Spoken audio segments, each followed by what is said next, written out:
สบายดีสบายดีน้องโอ้มียังกันนี่เสาคือเสียงคือเป็นนั่นฮะเอาจักเสานี่เก้าอาจจะเมื่อไรบ่ได้มาไอ้พัดไส้บอกเมื่อเหรอเมื่อไรแม่เนาะอันเสาเลยเพิ่นมาตั้งเพิ่นมาซอยเพิ่นมาให้บ่ได้เลยหวังวันจันทร์บอกเขาก็บ่จื้อตอนผิดหลังนี่แหละเสาต้นเท่าไรน้องต้นเท่าไหร่วะเบิดนี่ฮะประมาณเขาบ่จื้อไอ้ยาวเอาบ่ดีๆบ่สิบ่ฮู้ต้นหนึ่ง600,000นี่บอกประมาณ600,000นี่แหละ600,000เอาตีไปต้นละพันเนาะแม่นตีไปต้นละพันพี่น้องเลยน่าอยู่ต้นละพันอยู่ไสจะสั่งอยู่ไสอยู่ในบ้านนี่เลยอยู่บ้านเจ้าเองเลยโดยบ่ได้ไกลแล้วเพิ่นมาส่งให้หน้า15แม่นบ่นี่โดยหน้าแม่นจะแม่นหน้า15นะพอดีงามและงามอยู่เนาะเสาเพิ่นก็พี่น้องเลยอยากเราเอาก็อยากได้อยู่อยากได้คือกันทั้งเบิดนี่เท่าไหร่นะประมาณ9ต้น 9,000 เนาะประมาณนั่นแหละ 9,000 ถือว่า 8,000 ปลาย 8,000 ปลายอยากได้อยู่พี่น้องเลยเพราะว่าอยากเมื่อเฮ็ดตั้งเสาให้เอื้อยเจ้าคือกันเพราะว่าเฮ็ดห่านบ่คือกันอันเดียวกับเจ้า อยากเฮ็ดห่านไข่เครื่องคือกันอันนั้นแต่ว่ายังบ่มีเงินโบยเห็นได้ให้เจ้าเลี้ยวก่อนเดี๋ยวเจ้าแม่บ่าวยืมไหมเด้อ แม่ยืมเลยหัวยังว่าดีนะมีหอดเงินสิให้ยืมเลยบล็อกเลยบล็อกนี่มีจักก้อน800ก้อนบล็อกนี่มี800ก้อน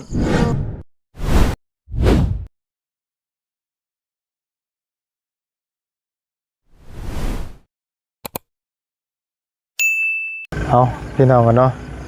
ทักทายสบายดีและสวัสดีเด้อพี่น้องบัดกุศลทุกคนเนาะยินดีต้อนรับเข้าสู่ช่องของมายาวท่านแนวคือเก่าพี่น้องกันเนาะเอาสำหรับคลิปนี้กับทั้งมายาวเองกับแบะมาเยี่ยมมายามทางน้องโบอีกรอบนึงพี่น้องกันเนาะบ่ได้มาหลายมื้อแล้วเขามาเยี่ยมมายามน้องแต่คือได้ยินข่าวว่าไล่เสาได้หยังได้พี่น้องกันเนาะไล่เสาห่านนี่แหละเนาะพี่น้องเลยเนาะคือว่ามีเสามีอย่างไรพี่น้องเลยเสาเพื่อนเสาซานอยู่ใส่เนาะคือว่ามีเสา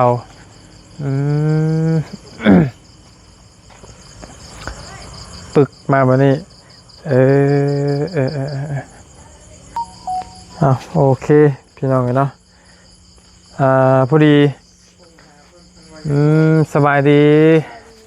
ดีน้องโอ้มียังกันนี่เสาคือเสียงคือเป็นนั่นเอาจักเสานี่9อาจจะเมื่อไรบ่ได้มาไอ้พัดไส้บอกเมื่อเหรอเมื่อไรแม่เมื่อไหวแท้โอ้โหดิก็จะนอนแหละยังแม่เอาจังเม็ดนี่จังเม็ดดิโบ4 เมตร4 เมตรแม่นโอ้แล้ววันนี้นี่ไรบ้างแผนกันได้ไรบัดนี้บล็อกแบกมาบ่เนาะโดยและปูนไรล่ะย่างปูนค่ะปูนยังทันได้ไหมมือเห็ดพวกแหละจังซีซื้อมานะมือเห็ดแต่จังซียามันมียุงไหวเนาะเพราะว่ามันกัดสร้างง่ายจีเนาะเพราะว่าปูนมันมียุงไหวเนี่ยมันสีเปียกน้ำพ่นพี่น้องเนาะและไล่มือไล่ยามหรือบ่ทั้งเบิ่งว่ายังสิมั่งห่านก่อนนะกันนั่นแหละแล้วรอถามเหมือนกันนะเมื่อไรสิมังห่านมันสุกคันว่าสิมั่งมืออื่นผัดค่าเขาเสียคนเสียในบ้านนะก็เลยเห็ดยังบ่ได้นะวันสิ้นใหญ่แน่นะมืออื่นว่ากันไว้นะมันสุกสิมังโดยนี่แต่มืออื่นสิเก็บเครื่องออกไว้ซื่อๆนะอะไรวันสุกยังสิมั่งนะมันแล้วสิพากันเก็บเครื่องเก็บของในออกเนาะโอเคเนาะมั่งนะไล่อยู่ระบาดมั่งก็ได้โดยบ่เรื่องทำลายเลยถนัดเลยถนัดไล่เรื่องมั่งเลยแต่ว่าเฮ็ดไม่เนี่ยปูค่อยไปไหนวันนี้วันยังเกาะวันพุธประหัสเนาะ ก็นัดกันพี่น้องกันเนาะเพื่อปรึกษากันเบิ่งนัดกันว่าสิมั่งจังโมงนั่นแหละเนาะก็เบิ่งกันและอาศัยว่าสิมั่งแล้วก็สิเฮ็ดตั้งขึ้นอยู่ช่วงใดช่วงนี้เลยบ่แบบใด โดย ก็หมายถึงจ้า ประมาณนี้แหละแต่ว่ายับออกมาจากบอลเก่าอีกเนี่ย บ่ต่อเทือนบ่ โอ้มันโมเมนต์แนวหั่นนะ มันบ่เป็นแนว โดย ยันบ้าอย่ามาเฮ็ดเป็นน้ำแนวมัน หันก็ออกมากะก็ออกหน้อยนึงหั่นนะ อืม พอให้มันกว้างอีกจักหน่อยหั่นนะ พอดีอ้ายชั่วโมงมาแต่อันสวรรค์ อืม ก็เลยแบะมาชุมจันทร์พากันนอนในตียังติ ยังไม่ได้นอนไงหรอก พากันนอนจังโมง ว่าบางมื้อก็10 โมง 11 โมงแหละ มอไซค์ก็เมื่อไว้เนาะ โด มุ้ ย ยไปอยู่แล้วก็บ่อยู่แล้วกันเนาะ เงียบมื้อนี้ เงียบเป็นยังคือเงียบ เอ้า ตาเฒ่าบ่ได้มาหาบ่ ตาเฒ่าไปไส บ่สบาย บ่สำบาย โดย ออกจากหมอเลย แม่ ออกเรียบร้อยเนาะแลมีอย่างเนี้ยตอนนี้สำหรับ มีเสามีบล็อกแล้วก็มีเหล็กตอนนี้ มีเสา มีบล็อก มีเหล็ก โดย มีเสา มีบล็อก มีเหล็กค่าลงค่าสร้างมีบ่ล่ะบ่ โดยค่าสร้างมีแล้ว ค่าสร้างก็ได้แล้ว โดย ขนาดที่ชุมเจ้าสิตั้งนี่ชุมเจ้าสิฮู้แล้วว่าไปสิตั้งเท่าใดนี่ ตั้งอันนี้แมันบ่ นั่นแหละ 7นี่บ่ เจ็ด 7 เมตรนี่บ่ เจ็ด ลงยาวของ เจ็ด มัน คูณเท่าใด ถ้าได้เฮาก็บ่จือแทกอยู่มือนะคะ เอาบ่ สิ จือไป เอาทำเก้านี่บ่ แม่ คือว่า แต่ ได้ ยับออกมาอีกในหนึ่งค่ะนะ ยับออกมาเลยนึง โดย เจ็ดคูณเก้าหรือว่า7คูณ8บ่ ประมาณนั่นแหละ 7คูณ8 7คูณ9เนี่ยก็บ่น้อยปานใดใหญ่เติบอยู่เนาะ โดย โอ้ย7คูณ8 7คูณ9ก็ทำเกือบซ้ำเพื่อนเจ้าบ่ได้นี่ โด บ่ ย ได้น้อยปานใดได้อโบยใหญ่เติบความฝันสิเป็นจริงนะเนาะมั่งทิ่มหัวนี่ มาเชียวยังแอมแล้วบัดนี้ ยังย่านอยู่เนาะ โดย ยังย่านขี่ขโมยเข้ามาอยู่พี่น้องเอ้ยเนาะเอาถือว่าอ้ายก็บ่ได้มาหลายมื้อเนาะพี่น้องเอ้ย โด ก็ ย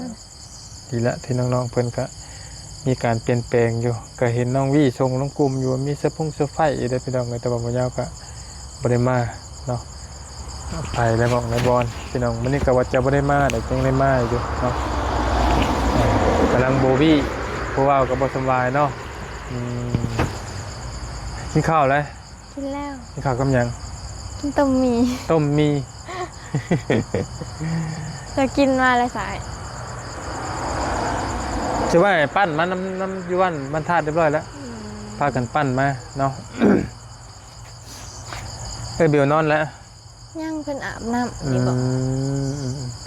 เป็นชานเพิ่นกับผมมีผู้ชายพี่น้องเนาะอันเสาร์เลยเพิ่นมาตั้งเพิ่นมาซอยเพิ่นมาให้บ่ได้เลย หวัง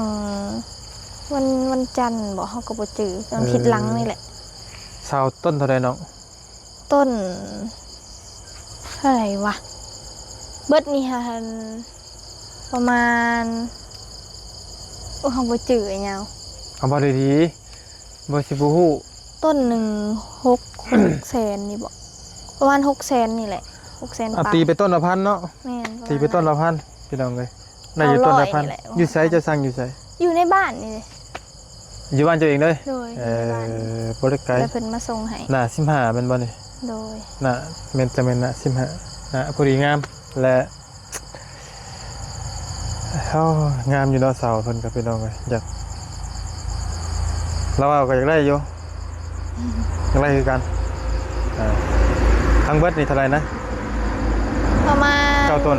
9,000เนาะ ประมาณนั่นแหละ 9,000 ถือว่า 8,000 ปลาย 8,000 ปลาย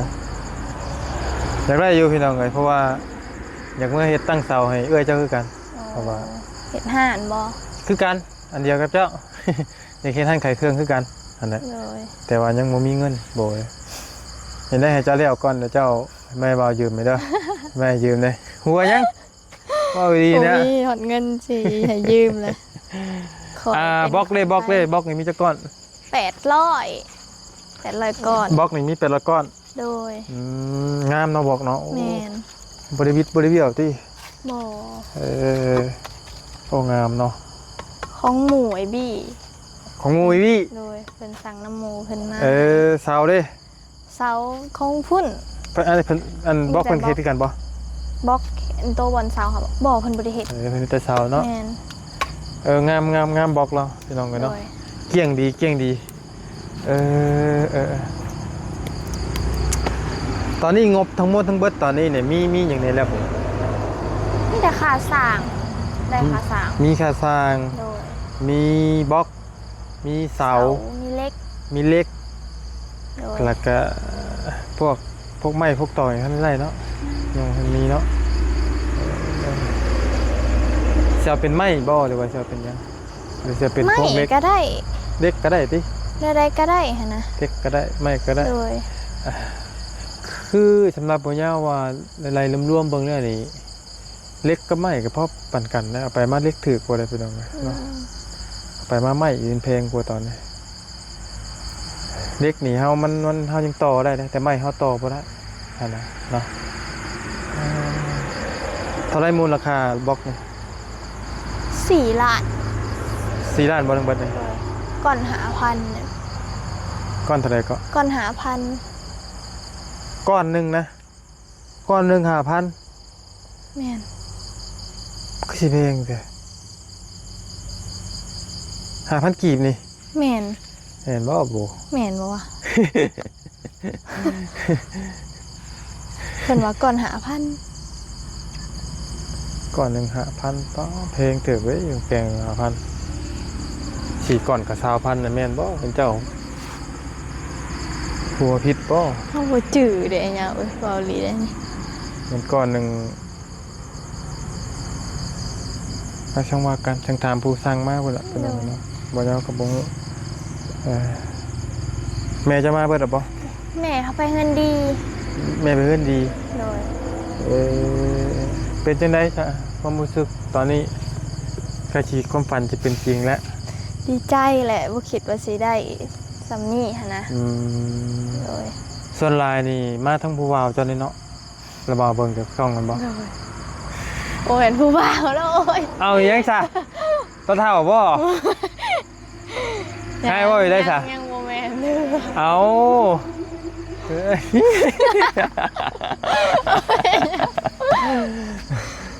อ้ย ก็นั่นแหละ เจ้าหลายเห็นมาทั้งตาเท่าเจ้าหลายนะเพราะว่าเจ้าหลายตัวหลายกันบ่ โดย เปลี่ยนไปเยี่ยมไปยามกันอยู่ห้องหมออุกทึกอยู่เมื่อคืนนี่ก็บ่ โดย ไข่ใจบ่โทรหากันอยู่บ่ โทรถามเพิ่นอยู่ บ่ตอบจับ บ่เป็นหยัง ไปปะซื่อ ส่วนหลายมีแต่ว่าบ่อยากตอบมีแต่ว่าเพิ่นบ่ตอบกันได้ส่วนหลายเนาะ ๆโดย ดีได้ละเนาะก็คือจุดประสงค์ของอันที่ชุมเฮามาถ่ายทำน้องเพิ่นก็อยากให้มีให้ได้อันนั้นพี่น้องกันเนาะแต่ว่าขึ้นอยู่กับว่าสิได้น้อยหลายๆซำใดเนาะขึ้นกับอยู่ว่าผู้ใหญ่ฮักแพงซำใดแต่ว่าน้องโบนี่สำหรับบ่ยาวนี่ยังบ่ได้มีพวกกีบเพราะอย่างเลยพี่น้องกันบ่ได้มีมาให้ซอยน้องเพิ่นจักกีบเนาะมีแต่มาถ่ายทำตามปกติส่วนน้องใบเตยนี่มีมื้อนั้น11ล้านแล้วก็เงียบเลยพี่น้องเอ้ยบ่มีมาเลยเนาะส่วนหลายก็มีแต่ทางน้องบี้เนาะ โดย ที่มาหลายพี่น้องเลยนับตั้งแต่ไอ้ลงไอ้แฟตก็หลายอยู่น้องโบหลายอยู่พี่น้องเรามูลค่าหลายอยู่เนาะต่อไปก็จะเป็นแม่ค้าและคือเพชรห่านขายเครื่องนี่เจ้าเสียดให้ยายก่อนบ่ให้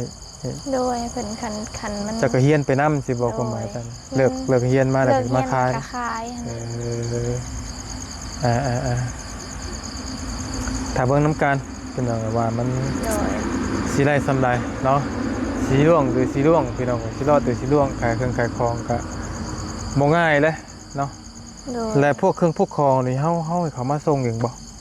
หรือว่าเฮาไปซื้อ เขามาส่ง เพราะว่ามันบ่ได้ไกลเนาะ โดย เพราะว่ามันบ่ได้ไกลจากในเมืองเนี่ยเขาเล่นเขามาส่งเราก็ได้เนาะพวกเครื่องพวกของเนาะมันบ่ได้ไกลเด้พี่น้องเลยเนาะจะคิดว่าจังไดดีใจนำมันแหละ พี่ โด น้อง ย ที่บ้านเลยดีใจน้ำเป็นไรและสร้างไล่แล้วบ่ ได้แล้ว เอาไปสร้าง สั่งคนในบ้านนี่แหละ สั่งคนในบ้าน รู้ เอ จั ง กกันหั่นแหละโดย ตกลงเท่าไหร่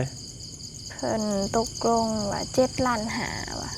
7 ล้านห้ามีหยังแหน่ อันนี้ได้ตั้งเสาเทคานอหยังนี่แหละ แต่ว่ามั่งนี่เฮามั่งเองแต่ว่าเพิ่นหาสิมามั่งซอยเฮาหั่นนะ อืม โดยคันเฮามั่งแล้วเพิ่นก็สิมามั่งซอยอยู่หั่นนะ บ่ยากมันบ่เกี่ยวกับเพิ่นหรอกตัวมาก โด นะ ย เรื่องงานมากน่ะมันบ่เกี่ยวกับเพิ่นหรอกมันทำว่านั่นน่ะเฮาจ้างเพิ่นต่างหากทั้งหมดว่านั่นนะ โดย มากเนาะบ่เกี่ยวกับเพิ่นแล้วมันก็คนละส่วนกันนั่นแหละกับแต่ว่าคันน้ำใจเพิ่นอยากมากก็แล้วแต่เพิ่นเนาะ เพิ่นว่าสิมาซอยอยู่ว่า เอ ซั่นนะ อทั้งเพิ่นบอกเราได้อยู่7 ล้าน 7 ล้านหาย กเฉพาะยกเทคานนี่ซื่อนี่บ่ โดย ก็ก็ถือว่าโอเคอยู่เด้สำหรับอ้ายว่าเนาะ โดย 7 ล้านนี่มันตกจักพันกว่าบ่ลองไล่มึงดูอ๋อเป็นเกือบหมื่นไปแล้วเนาะ 10,000 หมื่นปะหมื่นปลายเนาะ หน่อยๆนี่แหละ เอก็คิดว่าจังได แต่ว่าตามจริงมันน่ะอยู่ในราว9,000เพิ่นว่ายกยกแล้วก็ที่คานนี่ทั่วไปมีแต่ 9,000 ต้นละพันปกตินะ โดย แต่นี่ก็สิว่าเพิ่นเอาเกินอยู่นิดนึงนะแต่ว่าตกลงกันเนาะตกลงเรียบร้อยโอเคเบิ่งนำกันพี่น้องเอ้ยสีไม้ในมือเพิ่นเจ้าเคยเห็นล่ะบ่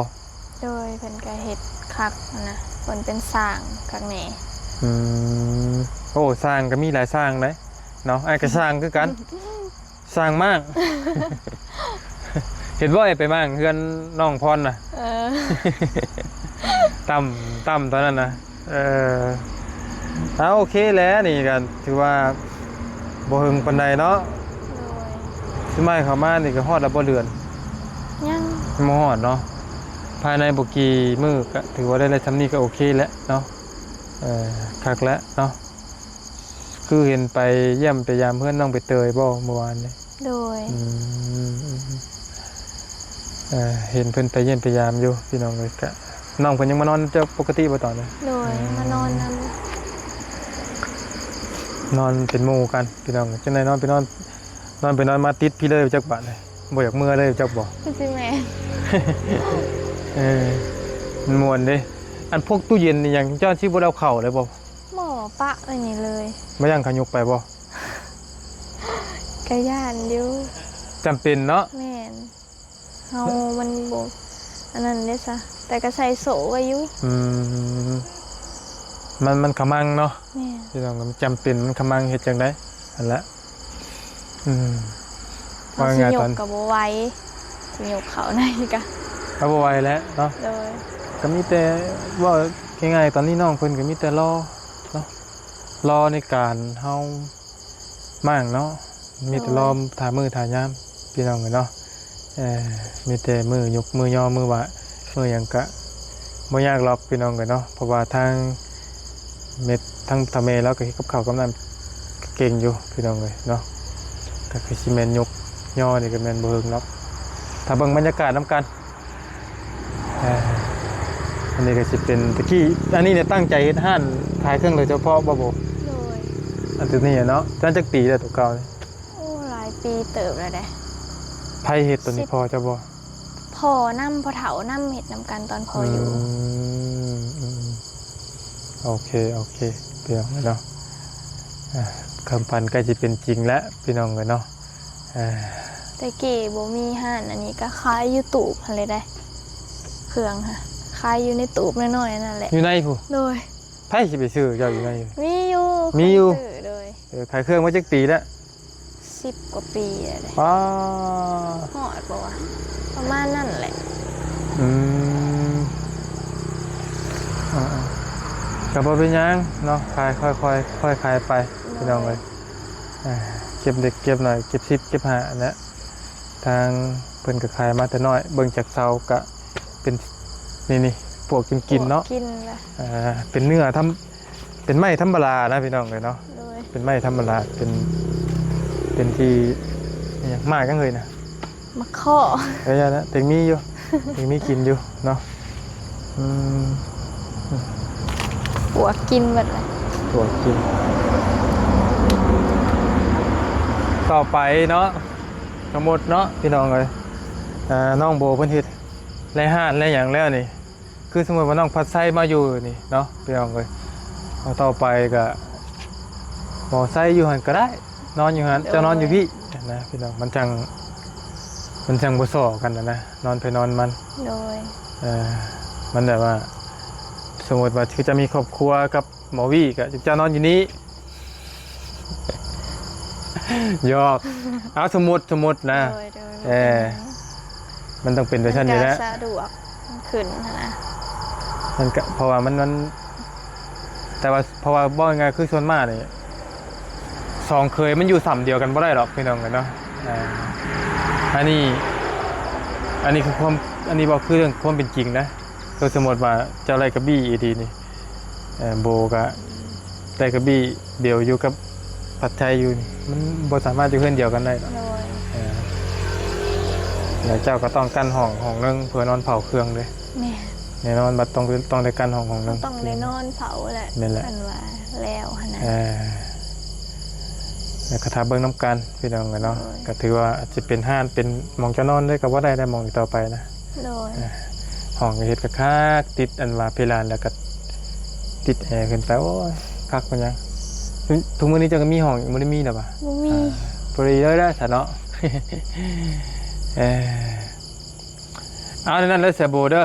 โด ยินดีนำในไลน์แล้วมือมั่งมือหยังทั้งว่าการนัดกันเบิ่งพี่น้องกับAI เพิ่นแล้วว่าสิเอาได้หลายพี่น้องนัดมือนัดยามกันเบิ่งแล้วก็นัดกันเบิ่งว่าสิมั่งจักโมง